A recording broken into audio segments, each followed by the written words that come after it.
It's nice to be at a conventional oval for a change. Ryan Stevens from wintherace.info joins me to talk Phoenix, what could be in some ways a precursor for this fall's championship weekend. I say in some ways because while it is the same track, Ryan, this weekend NASCAR and Goodyear are bringing back the option tire. We last saw this at Richmond late last year. Teams will have 6 sets of the harder prime tire to use during the race, but they'll have 2 alternate option tires, softer, little more grip, might wear a little quicker, that they can put on at different times as well. So an extra element of strategy. Ryan, first I want to ask you about that option tire. When we last saw it used at Richmond, we saw some interesting names up near the front in that race. Could that come into play here at Phoenix, do you think?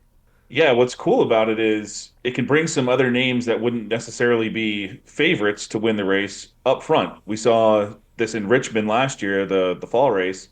Daniel Suarez led almost 100 laps in that race. And if you remember, he put those tires on. He was just cutting through the field, gets up front, leads a ton of the race, and had a nice finish. Austin Dillon, another one, definitely not one of the favorites heading into that race. And he had to do some damage to a couple cars to win it, but he did win the race. So, and regardless, even if he didn't do that, he was running top five, and it was a legit top five. He was Yeah. fast. He got that track position, and he maintained it. So, yeah, I think it's pretty cool. You know, it adds an extra element.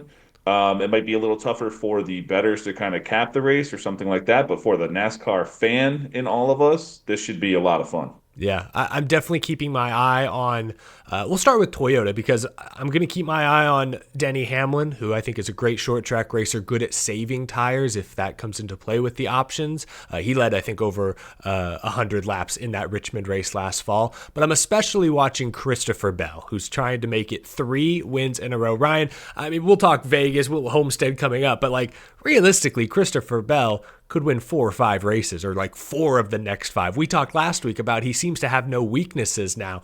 He is the defending spring Phoenix winner. Toyota led 298 out of 312 laps here 1 year ago. Does that make Toyota the prohibitive favorite? Yeah, Toyotas are great here. Even Ty Gibbs was, real fast here last year in the spring race. But yeah, Bell by far and away the best car at Phoenix in the first race in the spring.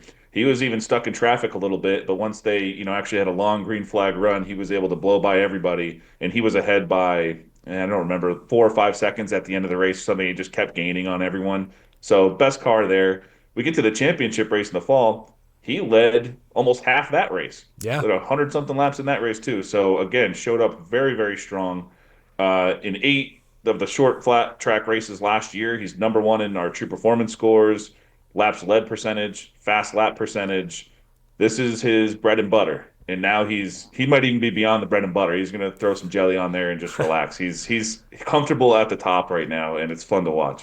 He's just going to be having a picnic out on Rattlesnake Hill this weekend if the past couple races are any indication. Yeah, I want to ask about a couple other Toyotas. And don't worry, chat, don't worry, folks. We will talk about Team Penske. But Toyota dominated this race 1 year ago. You mentioned Ty Gibbs. I feel like Ty Gibbs desperately needs not a win, just a good race. I think he has 8 straight races going back to last year where he's finished like 25th or 30th or worse. It's been abysmal.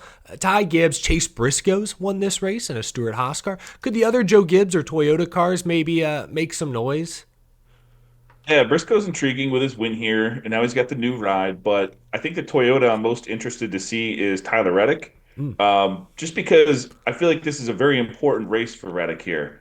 He knows now that he can make it to the championship floor, and this is like the last hurdle for him to master the Phoenix Raceway and try and win a championship. And he's been good here. He's been good to great. He just hasn't, found the win yet or the championship last year.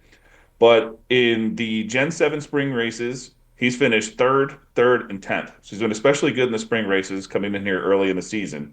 And that's with 2 different teams. So the first race was with RCR. So pretty much no matter who he comes here with in the spring, he's been strong. And in the 8 short flat races I mentioned from last year, only 4 drivers finished in the top 10 6 or more times, and Reddick's one of them. So he's been really strong. And we mentioned Ty Gibbs too. Ty Gibbs is one, he did show up fast in the spring, but in the fall he wrecked out. His 2 previous performances at Phoenix were kind of throwaway performances, just mid-packer at best.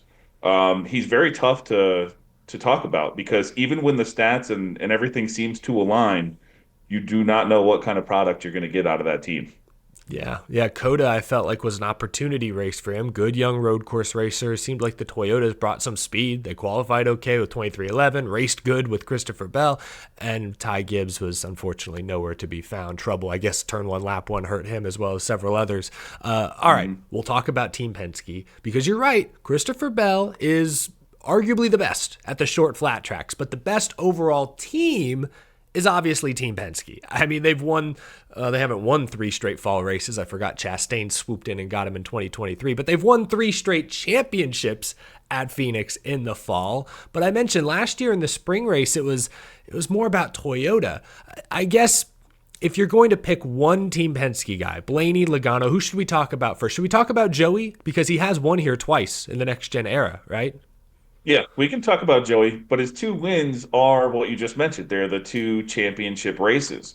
In fact, he hasn't finished. There's been six Gen 7 races here. He won the two championship races, hasn't finished better than eighth in any of the other four, Wow. with some pretty bad finishes in there too. So one thing I did notice that was kind of interesting. I started diving into this to see any differences. The Penske shop as a whole might concentrate. I don't know if they concentrate harder or get extra help or anything for Logano's championship runs because even the other members. So Blaney's always good here, but Austin Cindric, his best Gen 7 finishes at Phoenix were both times Logano was racing for the championship. He finished 11th in 2022 November and 13th in November of 24.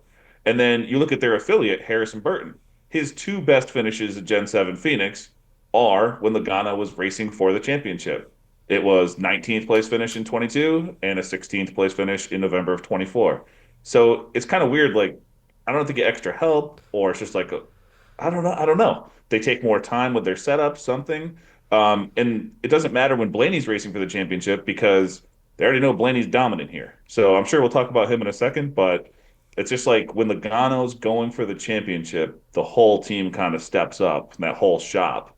And then beyond that, that's why Blaney's good here all the time. Spring, fall, doesn't matter. Blaney's just dominant here. Yeah, I want to talk about Blaney's numbers in a moment because he's basically a guaranteed top five. But I wonder with Team Penske this year, what could work to their advantage this weekend is there haven't been any major car changes since last year. Like I think about from 2023 going into 2024, I mean, it didn't slow the Toyotas down in this race, but both Toyota and Ford had an all-new body. The Ford Mustang Dark Horse. It took Ford a couple months really to figure out that new style.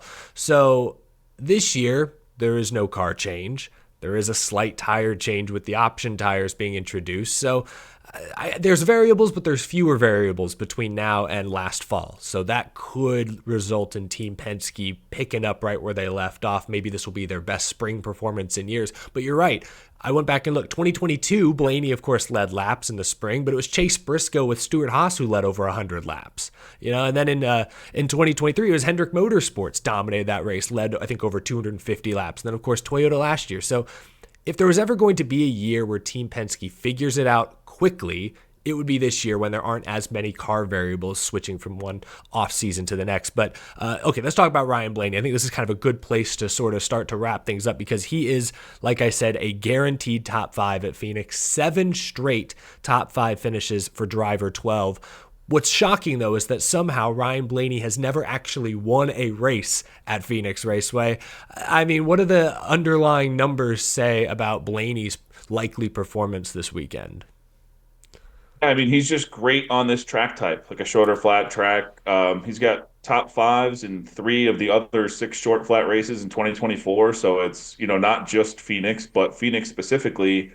It's amazing someone can be this great anywhere, run up front and not win. I mean, we mentioned the top fives, but if you look deeper into it, he's got 4. There's 6 races in Gen 7. 4 of them are second place finishes. Wow. So these aren't just top fives. He's just like right there chomping at the bit to get that win.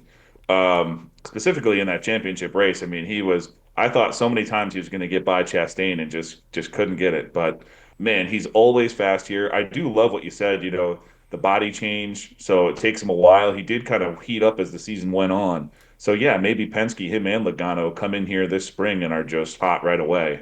And we know Blaney's just awesome here anyway. So as long as they can get on that right tire strategy, I think they'll be running up front for most of the day, especially Blaney.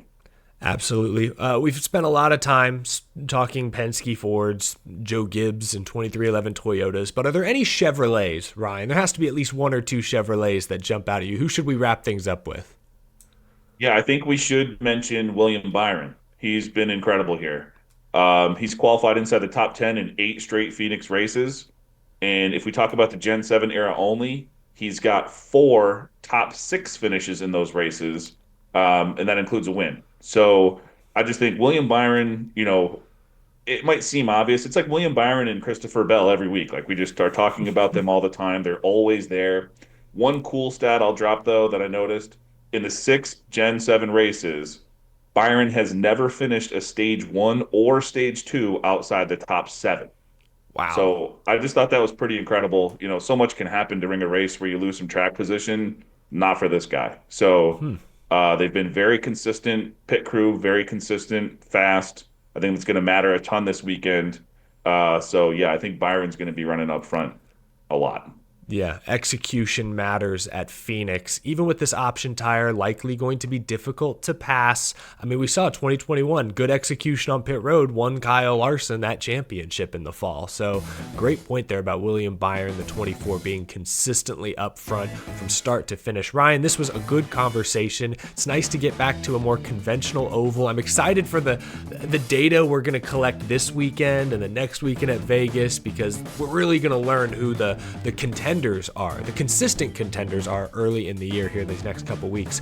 Folks, you can find more of Ryan's work as always at wintherace.info. Great stuff if you're trying to set your fantasy lineup, doing any betting as well. Lots of great data, information, analytics. Ryan, really appreciate your time. We'll catch up with you again soon.